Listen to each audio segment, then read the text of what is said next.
Well, welcome everybody. I guess we'll get started now. Today we're going to be talking about really a discussion between Panasas PanFS storage solutions and Lustre. The title is PhD and Lustre not required, and we'll kind of get into why exactly that, why that is and what that means. My name is Jeff Whitaker. I'm VP of Product Strategy at Panasas, and on with me today is Keith Manthe, Director of Solution Architects. Hey, Keith. Good morning. Good morning, everybody. So let's get rolling. So I just wanted to start off and kind of give an overview. So those of you that don't know Panasas, I wanted to talk just briefly about who we are and where we came from. Panasas was founded in 1999, so yeah, a little over 20 years ago, out of the Carnegie Mellon Parallel Data Labs environment by Garth Gibson. If you know that time frame, or that location, that is also where Lustre came out of. So effectively started about the same time, and we have two different implementations of a parallel file system. So we were really the first scale out NAS environment or parallel file system that was deployed, and we really built our company based on a model of doing solutions that were simple, scalable, and reliable.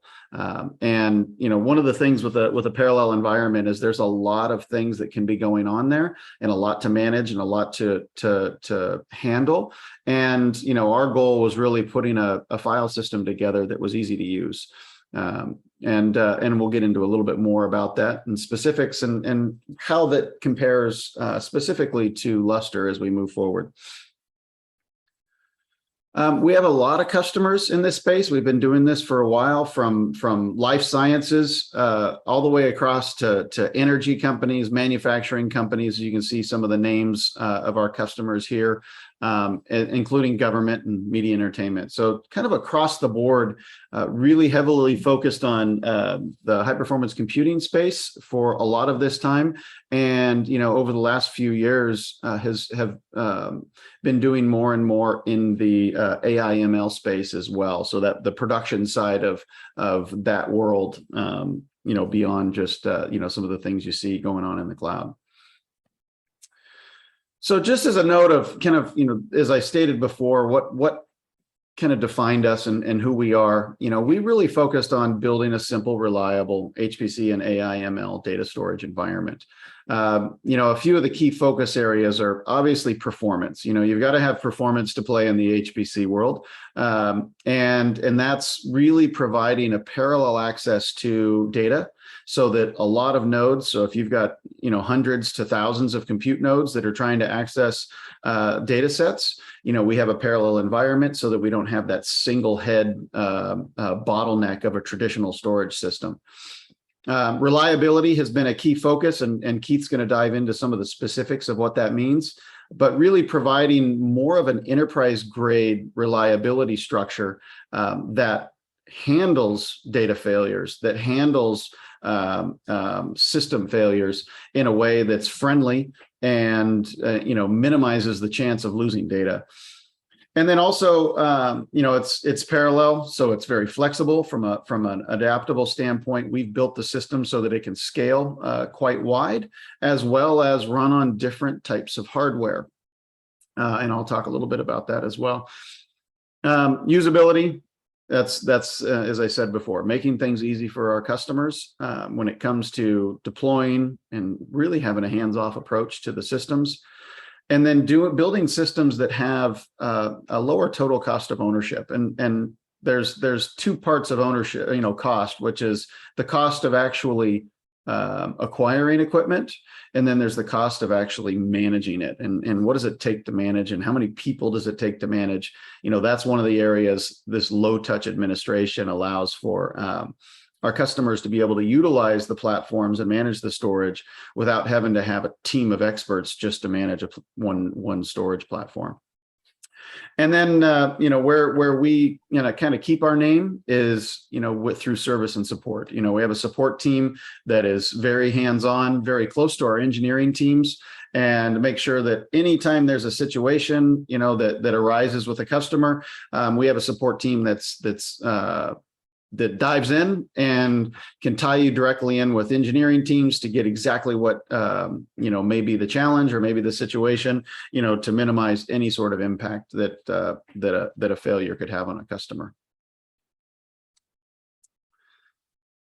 Just as a kind of a brief here, as I said, we started 20 plus years ago, really building our own hardware systems as well as our PanFS software environment. But for years, we went through and had these dedicated systems. But as the industry moved on, we saw that, either we're going to have to be in the business of building hardware on a regular basis and updating and changing just to keep up with the market. And we decided to make a change in the teens, probably around 2013, 14, we started working on taking our software, our PanFS software, and creating a more portable platform. It is not a software-defined solution, but it is a flexible solution that can run on different types of hardware. So we go by more of an appliance type model to where we can, in 2018, we released a platform called ActiveStore Ultra that allows our PanFS software to run on traditional common off-the-shelf systems. So we work with, today we work with Supermicro as the underlying hardware platform in our systems. But from the portability standpoint, we can run effectively on any commercial off-the-shelf hardware platform that we validate and test and ensure is fully functional and operational across a full supportability matrix. And then from there, we took that single platform design and we moved, as of last year, we deployed 2 new platforms, an all-flash platform, as well as a capacity optimized Ultra XL platform that allows us to now say, hey, because we can run off commercial off the shelf, we can run in multiple different hardware platforms. So boosting our capacity per node and in our density numbers, as well as providing a more performant all NVMe based storage platform. And as we move forward, through this year, we rolled out 2 new software components with for mobility and visibility tools with PanMove and PanView. We launched those back in January, and we will continue to expand. We'll have new hardware platforms coming out later this year.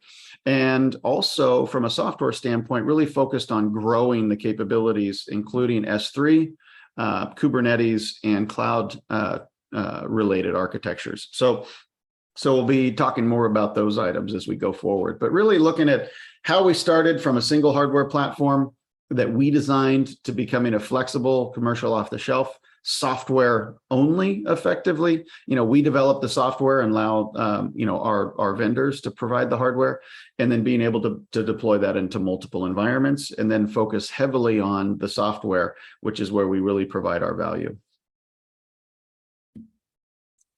So let's talk a little bit about what this means from a simple, scalable, high-performance storage platform, and how this compares, our Panasas PanFS file system with Lustre's file system. One of the key things that we like to highlight here, and I like to talk about, is what does, how does simplicity manifest itself? And one of the things that is being simple means that there's a minimal amount of touch when it comes to managing and running an environment. From a deployment through managing, through tuning and all these things, a lot of things that become a key component of a storage environment. What we did is we decided how much of this can Panasas or PanFS handle for our customers, so that they don't have to do all the different pieces and all the different steps involved when it comes to managing the storage environment. And that we call, in this case, it's dynamic data acceleration, where we actually look at all the files and all the file types that come into the environment and determine where they belong based on instead of time, we do this based on size of data. So we look at metadata, we put this on our NVMe drives within our storage nodes. We look at small files, we put that on SSD, and then we look at our large files and we put that on the actual SATA hard drives. And if you think about the type of media here, where do each one of these media types shine, right? NVMe is really a latency focused storage environment. So when you're talking about really small data chunks, such as metadata, they do best in the NVMe storage. And then the small files on SSD mean that you've got an environment that is low latency, maybe not as low latency as an NVMe environment, but you have that. So when you're doing small file transactions or writes and reads, they are sitting there in that environment that can respond quickly. And then we put our large files into the hard drives themselves. And one thing that hard drives do really, really well, and that's move a lot of data in a large amount in large data sets fast, right? So, and then one big thing too is if you take the small transactions, take the small writes and the small reads away from the hard drives, their efficiency is even boosted more. So we can actually get really good data transfer rates, sequential data transfer rates in and out of hard drives in a very, very solid fashion. And one of the things too here is this is all handled under the covers. There's no touch. There's nothing that has to be done by the user or the administrator in order for this to be done. And so it comes down to it just operates, right? You plug in the system, you get it up and running, and you start sending, putting your data sets on the PanFS environment, and we are going to handle all that transactional activity that happens under the covers so that you don't have to. One other piece here is when you look at the different file types, we're handling small files and large files effectively at the same time on the same storage platform, so that when it comes to the types of applications that you're running on here, you can run large file workloads, you can run small file workloads at the same time. And we're going to deliver solid performance across both of those environments from the same storage platform. We like to call that mixed workload performance, or multiple workloads at the same time on a single storage platform. So it really simplifies the environment and allows for consolidation so that you don't have to have a dedicated storage environment for large files, a separate dedicated storage environment for small files. We handle all of these kind of across the board and allow you to scale your storage environment to match. And when it comes to simplicity, and when it comes to manageability, one of the things is, I talked there about what the key is with our PanFS operating system, but we have a whole host of other tools as well that really provide more capabilities and provide more manageability capabilities across your storage environment. One thing that is important is often, how do you get data moved between devices? How do you get data, moved between different systems? How do you get data moved into the cloud? We recently released our Pan Move advanced solution, which allows you to move data effectively anywhere, between Panasas systems, in the cloud. And we combined with that one, we have an analytics tool as well that allows you to look at your data, understand what data is being utilized, how it's being utilized, and maybe you can move it off to the cloud into a low-cost environment, or you can move it off to an object store on your premises so that you can have a low-cost environment for that data. But effectively, it allows you to look at and move data into the environments that make the most sense for it. And then a few more other tool sets here, like Pan Active Manager allows you to manage your PanFS environment. And then your overall realm manager, we call a realm your entire storage environment. And being able to do that in more of a, almost like a global way in that type of a architecture.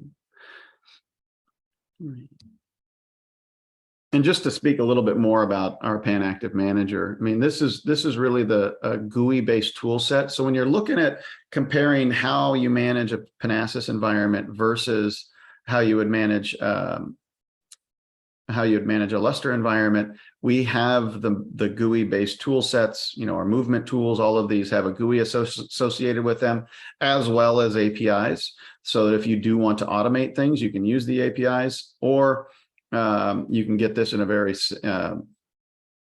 friendly GUI-based model for managing, from status reports to, you know, storage configuration, hardware management, overall networking and encryption type management tools, and then being able to do, you know, some of the versioning and upgrades and some of the additional things. All of this can be handled from our PanActive Manager.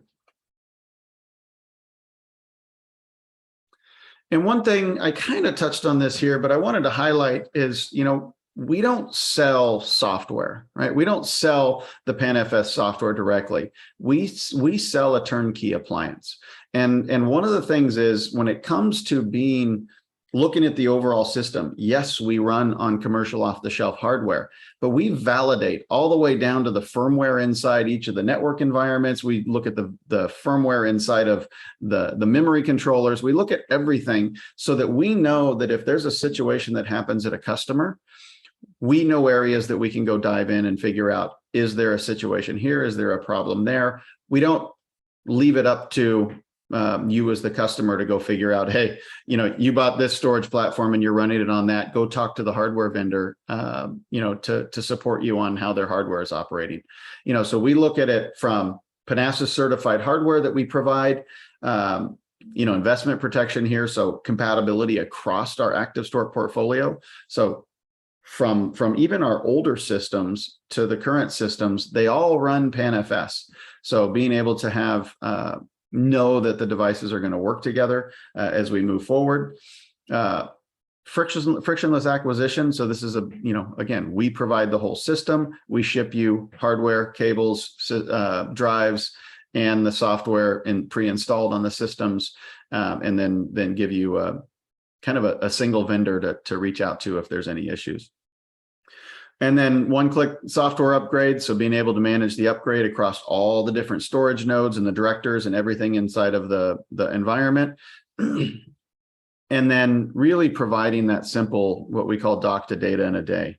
So we can get hardware appliances that have the software pre-installed, get those racked and stacked, plugged in and turned on, and start serving data. So that's really the piece that we have there. And then on top of it is really having that support structure across all of these items. But from when we're comparing this to, you know, an open source or a multiple source model for Lustre, you know, let Keith talk a little bit more about the details there, but really providing that complete solution across our software, across specific hardware platforms, so that, you know, our customers can trust that we know what's going on inside the systems. So Keith, I'll hand this over to you. Great, thank you. I wanted to kind of click down and talk a little bit about both Panasas and Lustre more at a little bit of an architectural level, and hopefully give us some more insights into this kind of comparison. Let's see here. Very high level project overview, as we've already talked about. Panasas and Lustre have both been around for over 20 years. We sell storage systems based on the Panasas file system, and that's hardware and software support all bundled together. Lustre itself is a widely used GPL software project with both open source and commercial offerings. Lustre, over its long history, has been involved with many different entities that have funded core development and maintenance of the file system. In the early days, you know, there was ClusterStor and the rest. And then at Sun and Oracle brought the first commercial versions. Then there was a whole era with WAMcloud, Xyratex, and OpenSFS funding the world. And then there was the great Intel Seagate era. I worked with Lustre in the WAMcloud and Intel Seagate era part of the world. I was a Lustre solution architect there and a release and support engineer for a while. So I know a little bit about this, this Lustre story we're talking about. And then today we're in an era where Lustre is bifurcated between a few different companies. The new WAMcloud is around, that's owned by DDN. and there's a big offshoot over at Crane. A lot of different people, a lot of different implementations, a lot of different ownerships of the project, if you will, and really kind of stakeholders of the product. At Panasas, we've been around for 20 years as a single company. And right now, as we talked about, we have 3 different active store products with more on the way, both on the hardware and the software side. Got our Ultra, our All Flash, and our Ultra XL. It's a much simpler situation on our side in terms of the who's involved and the where it's going proposition. What would be a high performance parallel discussion talk without some architecture diagrams to compare? This is our PanFS active store architecture, and I'll take a couple minutes to kind of talk everyone through it. On the bottom, we have our active store storage nodes, and these are the nodes that have a little bit of NVMe, SSD, and hard drives all put together, and their various forms of function. These OSDs on the bottom are what store all the data and metadata of the file system. Systems generally have many of these. Our default architecture start at between 12 or 16, depending on what product, and grow to hundreds of these, depending on the customer's usages and operations. A little farther up on the left, we have directors. Now, directors are a little bit like a traffic cop for the OSDs. They themselves, as directors, they don't store any file system data. They do store they don't store any user data or file data. They have some metadata for the file system itself and some metadata caching and things like this, but they don't actually store data itself. When clients talk down to the storage system, they do talk to the director to get things like read and write capabilities, and they do things like initial creation request as a proxy for that. But when they actually read and write data, they do that exclusively with the active store nodes on the bottom, and that's where all the data ends up in a persistent format. Our core transport mechanism is iSCSI based on TCP, meaning we're designed and operated and built to work on Ethernet environments. If users have InfiniBand, we have our active store IV router, we call it the ASR 400, that allows people to have a high performance, low latency translation from InfiniBand compute fabrics into TCP. This ability to scale across multiple OSDs, a file as it is written, is taken by the client and rated at the client level. And this allows the client to basically read and write to multiple OSDs on the bottom in a parallel file system fashion to produce very high performance to single file and very large fabric. Our direct flow client, that's all the way up at the top. This is a Linux POSIX VFS implementation. This is much like the Lustre client or an NFS client. It's another POSIX file system in there that provides gigabytes a second and thousands of IOPS a second out of it to provide that really high performance interface for applications to run on. I will note that things like NFS and SMB are built into our gateway architectures or are in our director architectures. So as Jeff mentioned, if you're in an environment that doesn't just have a POSIX HPC environment, but also has users on Windows or users that need casual access, non-HPC access to the file system, that's a simple button click and a certain service to turn on in our directors. You turn that on and then you can start, you hook up your Active Directory and you hook up your LDAP services, and you're really cooking with gas quite easily and quite integrated with that. This all comes as an integrated solution when you buy a solution from us. This is our kind of core architecture components. We'll switch now here. We'll talk about Lustre a bit. Now, this is a Lustre high availability architecture. This is like the data center building blocks. If you're going to build a Lustre system or have a Lustre system in your environment and be on the production side, not purely just on the scratch side, you're going to build it in a high availability architecture. At the top of this, Lustre has 3 main services. There's the management targets, there's metadata targets, and there are object storage targets. The management target is simply for file system accountability, what servers are in the architecture, what are the mount options, and what are the file system name, all that sort of stuff lives in the management target. It's not a performant part of the file system. The metadata targets themselves house all the metadata for the file system. So the name of the file, the POSIX attributes of the file, all the ACLs, all that reside on the metadata target itself. And the object storage targets hold all the object data. So the metadata in the object are split and stored in different places on the Lustre architecture. Lustre HA is deployed in a HA pair model for reliability purposes. So things come as pairs of servers. Each pair of server has common storage between the two pairs, such that if one server fails, the other server can take over. This necessitates the use of dual-ported SAS drives or dual-ported NVMe drives to have this kind of active-passive capability. For any NFS or gateway services, those are added as clients, depending on your vendor or your implementation. It's either a roll your own or as supplied by your vendor. Lustre's, again, lots of different implementations on the implementation of things outside of just the Lustre itself. It's a build your own adventure. These servers are all connected over a high performance fabric to all the clients. Lustre does support Ethernet, InfiniBand, OPA, all the rest of the common HPC fabrics, can mount and use the file system on top of that. Lustre clients have a kernel level VFS implementation to provide a high performance client that does gigabytes a second and thousands of IOPS. Much like Panasas, this kind of client is quite portable on Linux, goes different places and does different things. Lustre can support multiple metadata targets. These are generally deployed in the tens of servers, and they have object storage servers that are deployed in the tens to hundreds, depending on the size and scale of your budget. So, all right, let's go to the next slide here. I want to talk a little bit about namespace management, and this is kind of it's a kind of a way to talk about just kind of how we're different in the capabilities, or how users use us differently, I think is probably the biggest way to talk about. So Lustre provides a shared POSIX namespace. That's one big giant POSIX namespace that is managed through standard POSIX ACLs. Lustre DNE allows multiple metadata targets to exist within this namespace, either in one directory or whether it's spread out. They've got different ways of doing that. OST pools allow different hardware types in a single namespace. It's not commonly used, but it can be done.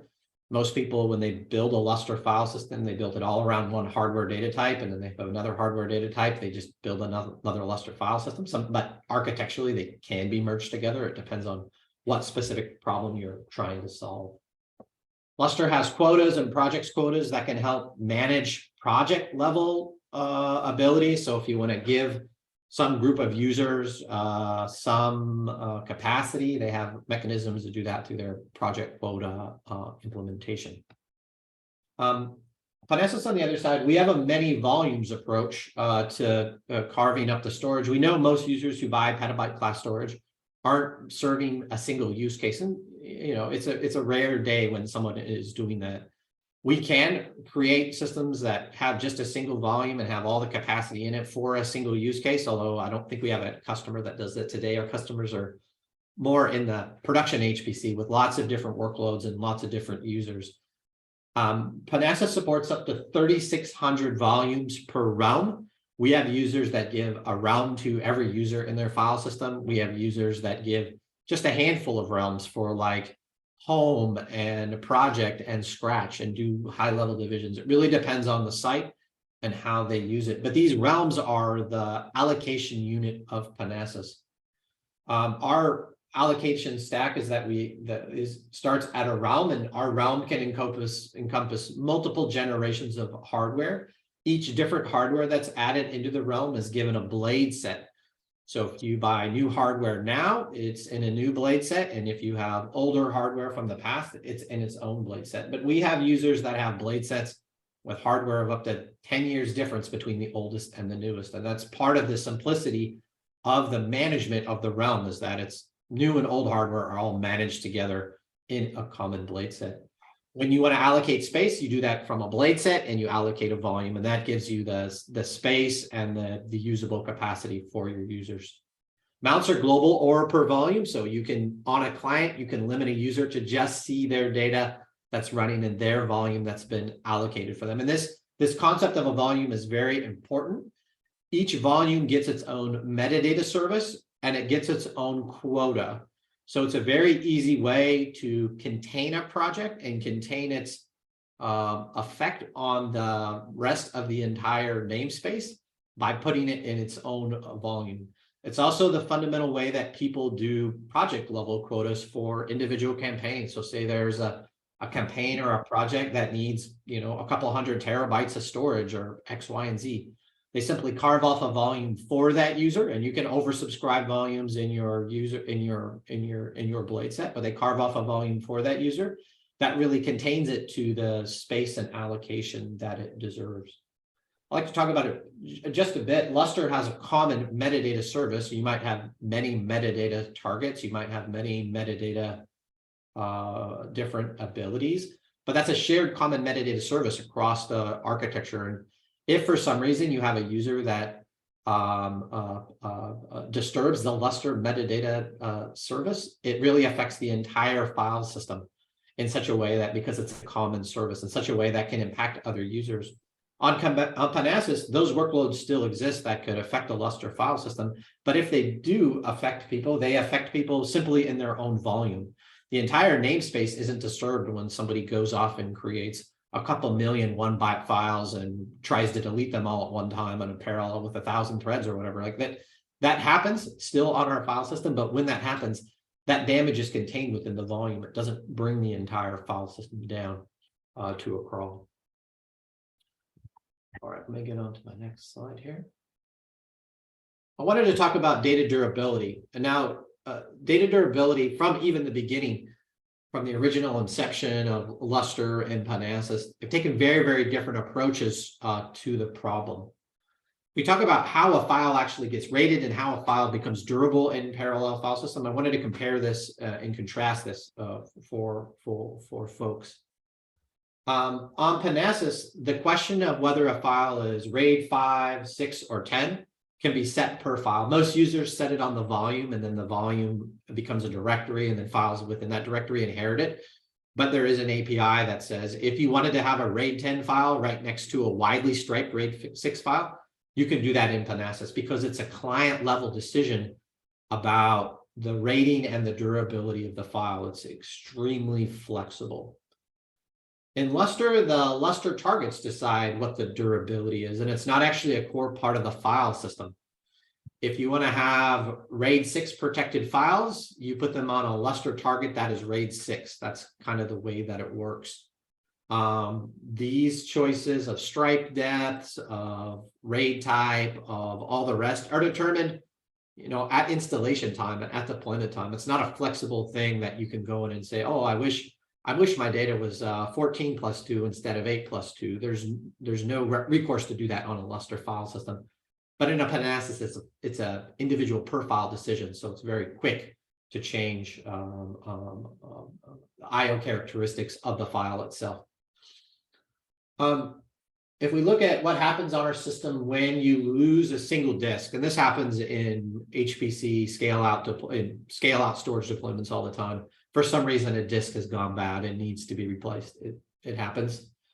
On a Panasas file system, the directors, again, these are the actors off to the side of the file system, they run a recovery process to restore full durability. The directors are what manage reserve space in the file system. They're what manage the reconstruction of data, and they're the ones that kind of just take care of it. It happens on the file system.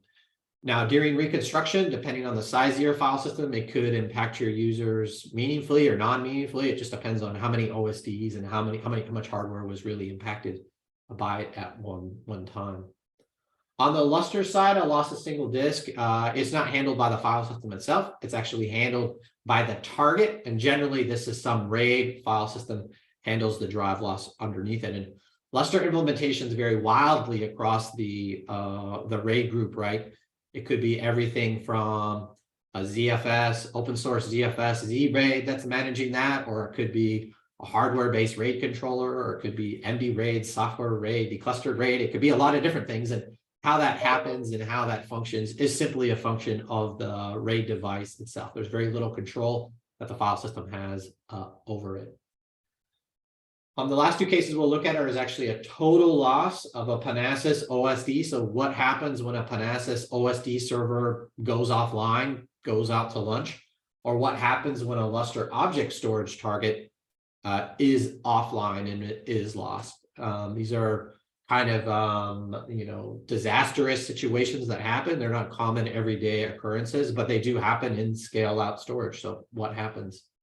On Panasas, the directors run a recovery process and restore vulnerability, much like what happens with the disk. The process is very similar. The file has all been rated across different servers, and the data is not at risk in any sort of way. On Lustre, if you were to lose a target, the HA, either both the HA servers weren't online or the target itself had a catastrophic failure, you lost too many drives in the array, or enough, or there was a some kind of catastrophic accident, you would lose all the object data on that target itself. Lustre targets are not resilient in any way. They are like the order of magnitude that are resilient, which is why on Lustre file systems you need to build high quality RAID devices and really know how to manage them over the duration, or you will get stuck quite quickly. On the total loss of a Panasas director or a Lustre metadata target, it's important to remember on Panasas, there's no actual file system data on the director, so there's no risk to data in any way of losing a director. This doesn't happen a lot with us, but it does happen from time to time.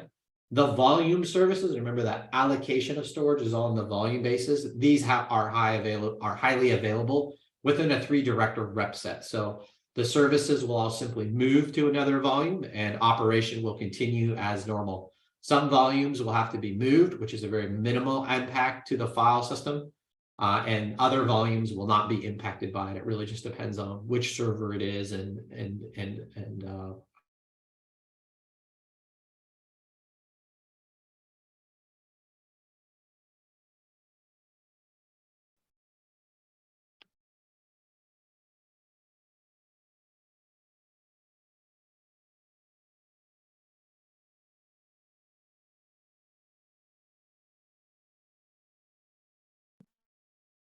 Oh, it looks like we lost Keith.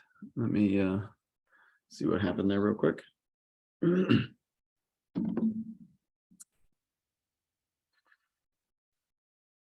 Apologies for that.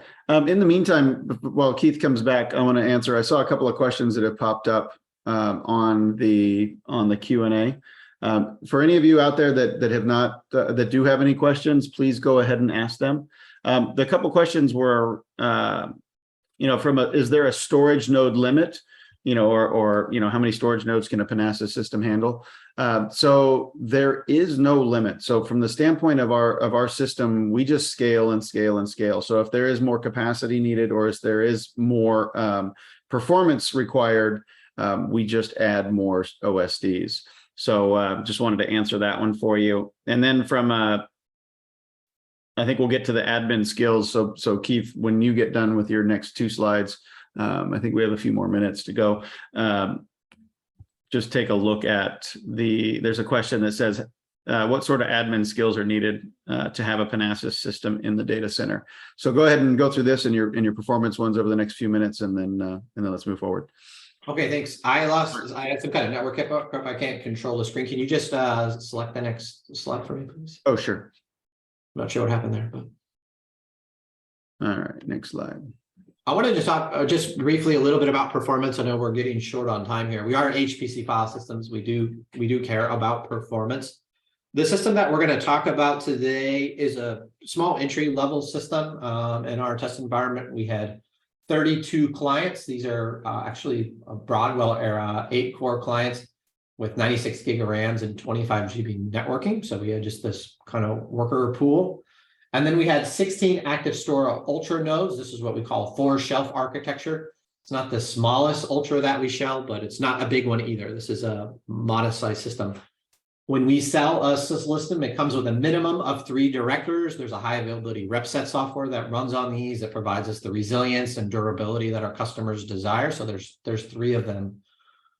This was ran on PanFS 9.3. This came out earlier this year. And I wanted to show just empty test create rates. When we think about metadata performance of the file system, one of the easiest ways to kind of talk about metadata is with how many files can you create per a second.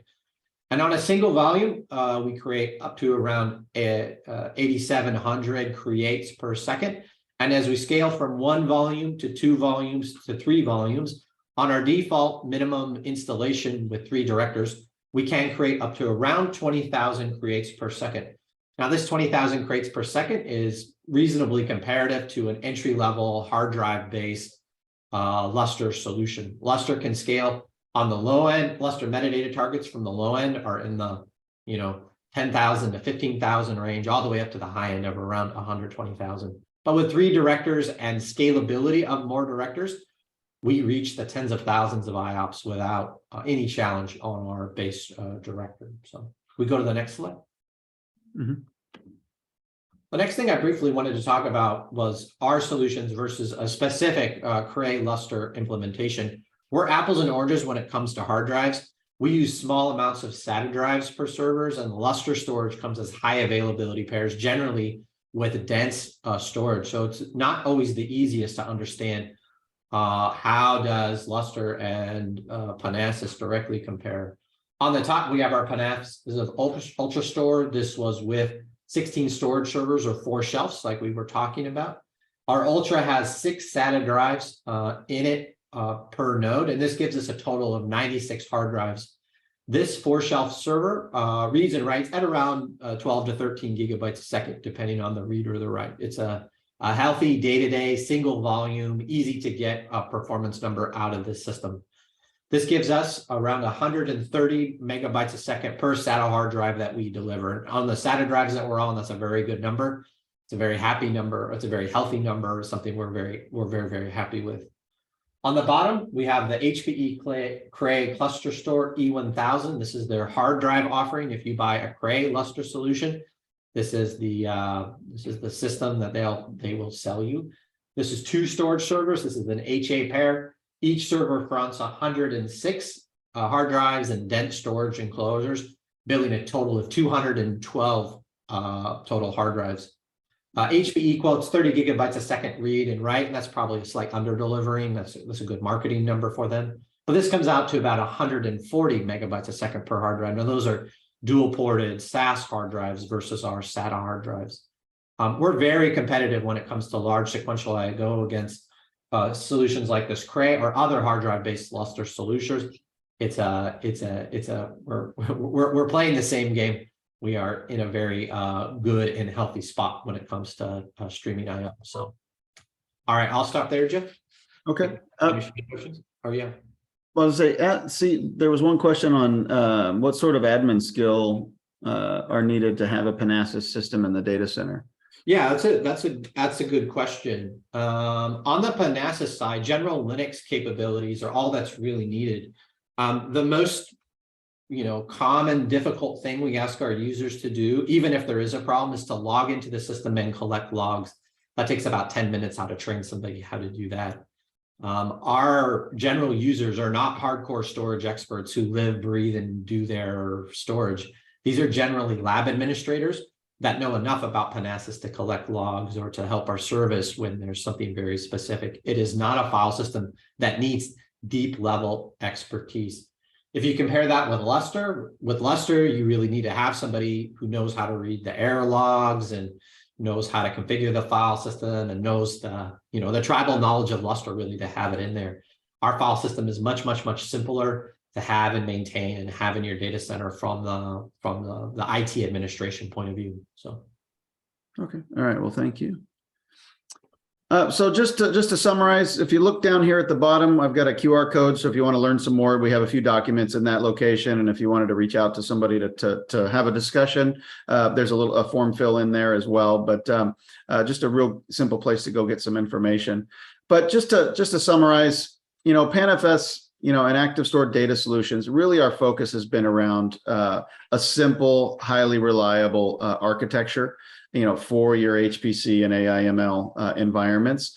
And, simple management. I always like, we talk about simplicity, and I would say that probably everybody under the sun says something is simple about their environment, but I would like to put a context to that. And when I say simple, we have one of our customers that has 1,500 storage nodes. They have one admin managing that environment. It is not a team of experts doing it. And we've actually have a number of cases where we've had customers that have switched and gone to Lustre and went from having a small slice of their time managing the storage environment to full-time data management in that Lustre platform.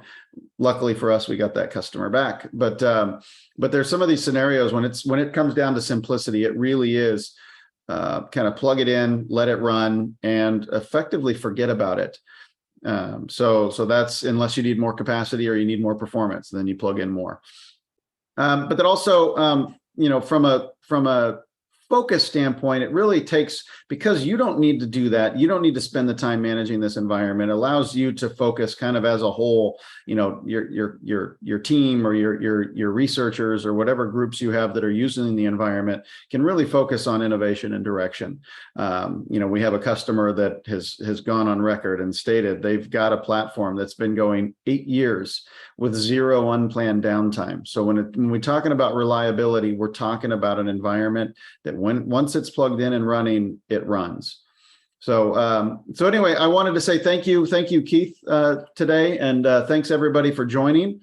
I look forward to those of you that want to join in and hear what we're talking about in the next webinar next month. So thanks again, and take a look on our Learn More, and hopefully we can talk to you soon. All right, have a good one. Thanks, everybody.